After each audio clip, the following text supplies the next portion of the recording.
On this theme of who exactly is causing our problems and why, what is the motivation? What is the incentive for causing social, economic chaos, ills, crises, domestically and worldwide? Well, like I said about the starry-eyed political sycophants out there, okay? On a local level, they are least culpable. They are the least guilty at a local level because they're not creating the economic policies that the rest of us must live under, okay? The local officials have nothing to do with that. Law enforcement, nothing to do with it. It's not their fault. The people whose fault it is are at the very top. It's the Congress and the Senate, okay? These legislators, the executive, okay, that means the president, that are allowing these things to happen. Now, what I'm talking about is specifically like the bailout of '08, okay, the banking takeover of '08. These politicians are the ones that legitimize that. These are the ones that validated it. So you could say, well, the money printing class, the Federal Reserve, is the most guilty, or you could say, that the top political class are the most guilty for validating and legitimizing their policies. This debt, this illegitimate debt, this privatization of the profits and the socialization of the debt, which is not my fault. I'm not the guy that borrowed the money that caused the problem, but yet it's falling on me because my cost of housing goes up because they legitimize this phony debt instead of it just being between a lender and a borrower. Okay, that's their problem. If the lender lent too much, okay, and the borrower screwed you because they got screwed, whatever happened, that's your problem between you two. Then learn from it, and then you have a correction. That's what you have. We should have had a market correction. If we had any semblance of true capitalism working, in '08 we would have seen a market correction. Housing prices would have dropped, and that would have been that. And then all those buyers that bought too high would have wham for a while. Then they would have said, well, in the long run, this is good. This is good for my kids. This is good if I want to own more than one home, okay?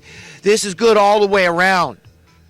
Understand, that's what it would do. That's what true capitalism would bring you. So let's, first of all, identify who is at fault the most culpable. It's these top politicians that legitimize it. Congress and Senate, weren't they the ones that the Federal Reserve got their stamp of approval, right? Wasn't that what happened?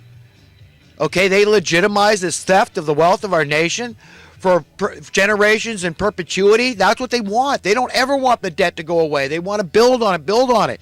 Who's paying it? The poor pay it the most. They're dying. They're paying with their lives. This is the collateral that's paying for it. They have a price on every single person's head. That's what they call you in war. When innocents are dying, they call you that collateral damage. So these are the slave masters, the slave holders. They believe they own the world. They don't care if it's legitimate or not. They could care less. They apparently have abandoned their conscience. These are the blasphemers that need to get put down to hell, these elitists, these hypocrites.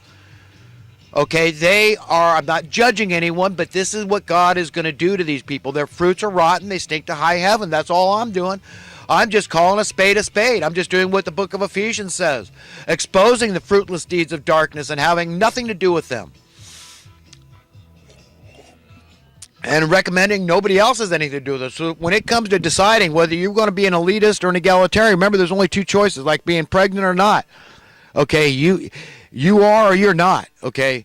So let's just be very clear about that. So we know who's most culpable. We know that this isn't cute. This isn't funny. This isn't just about economic philosophy being bandied about here.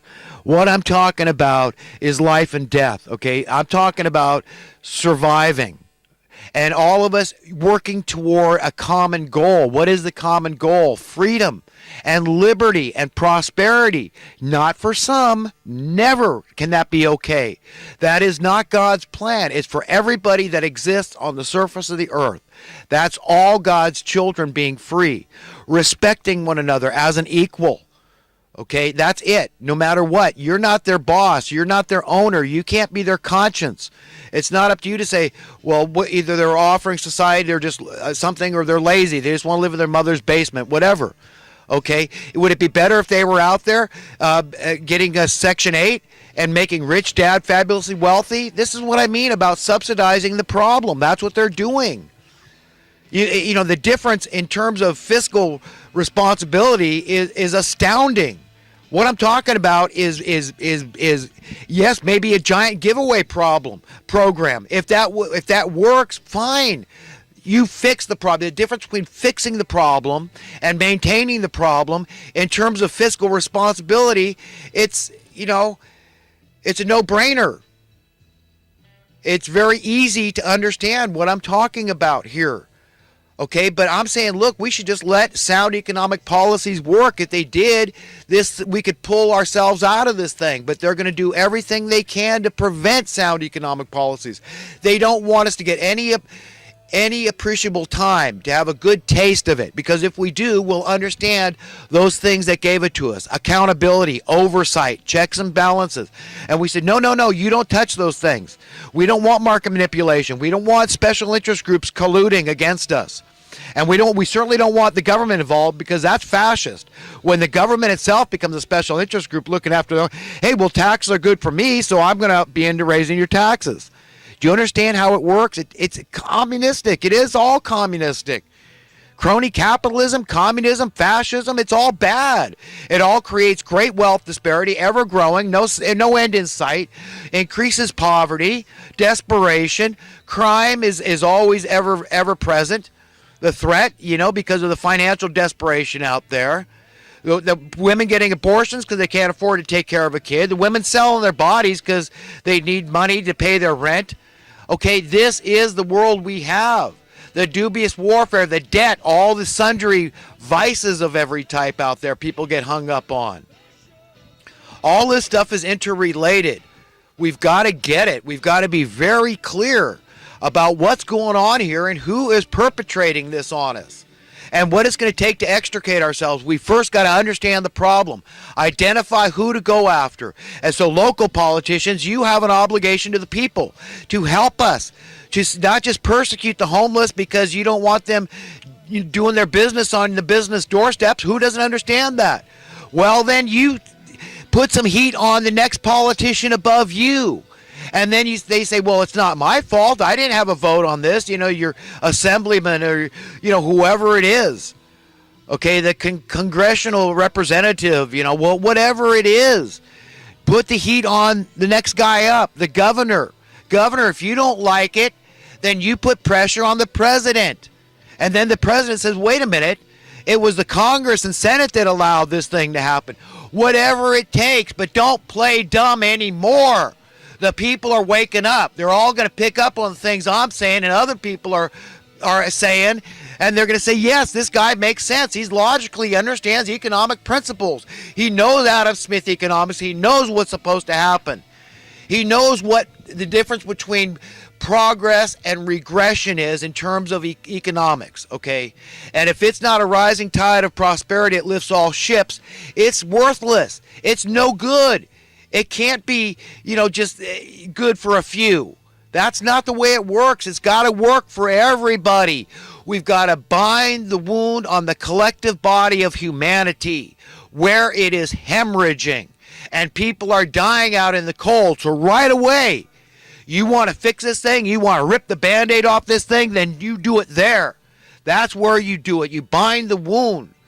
Okay, and at the same time, that is ripping the Band-Aid off this whole. That's the most radical, controversial thing that you can do to these establishmentarians, these witting, evil people.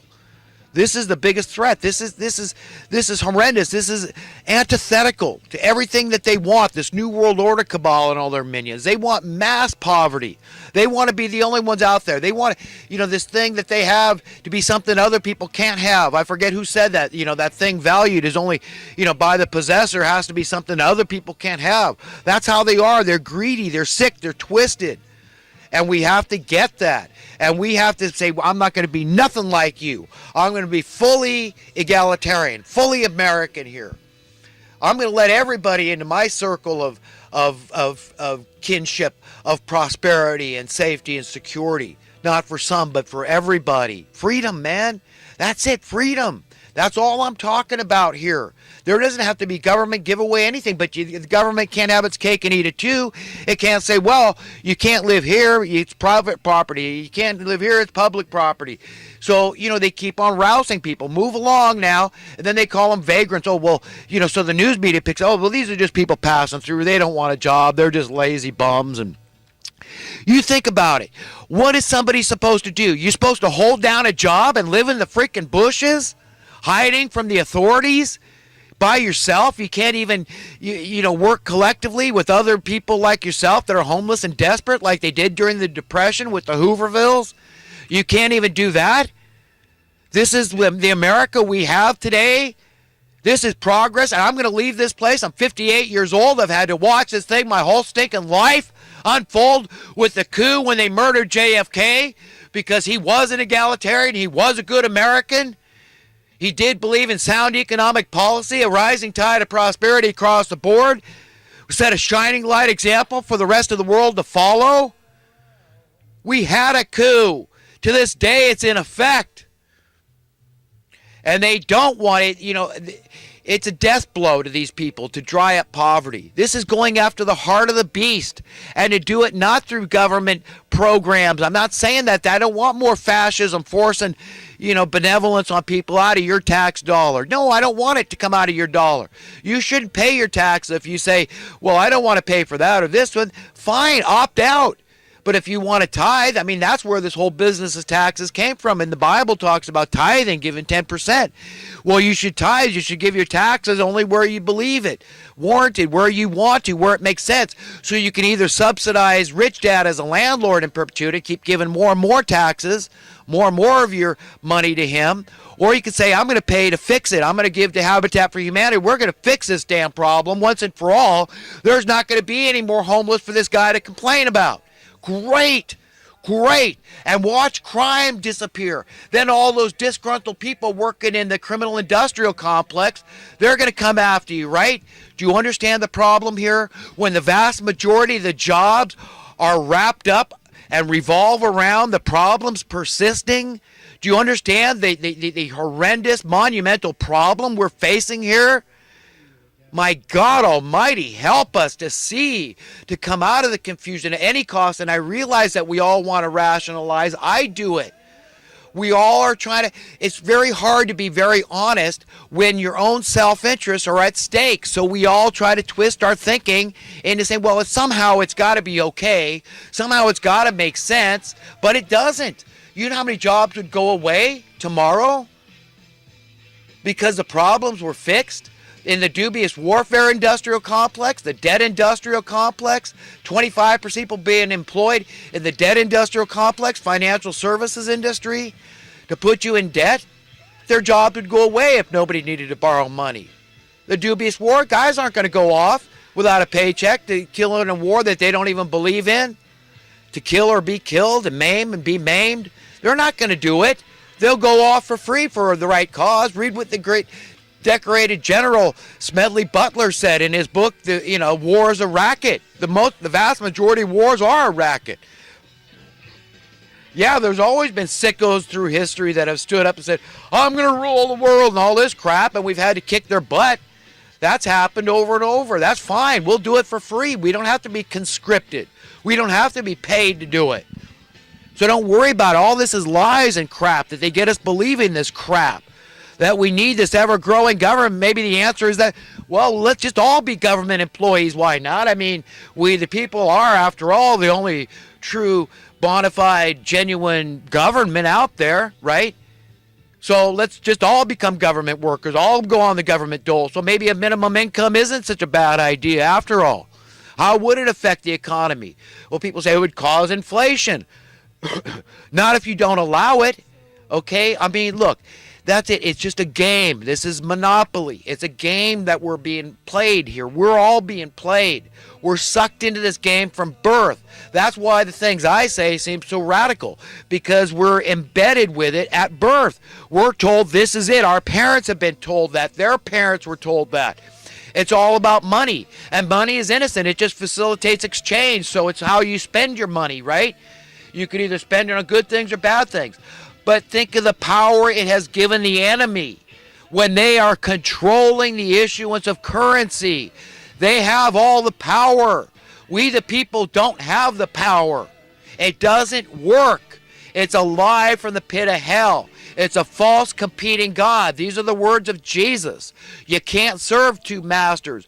We've got to work to get ourselves free. And the only way to do that is through true capitalism, sound economic policies, where eventually none of us care about money anymore. It doesn't run our lives. It doesn't control us. We don't care. We're not hoarding. It's all in flow. It's all in circulation.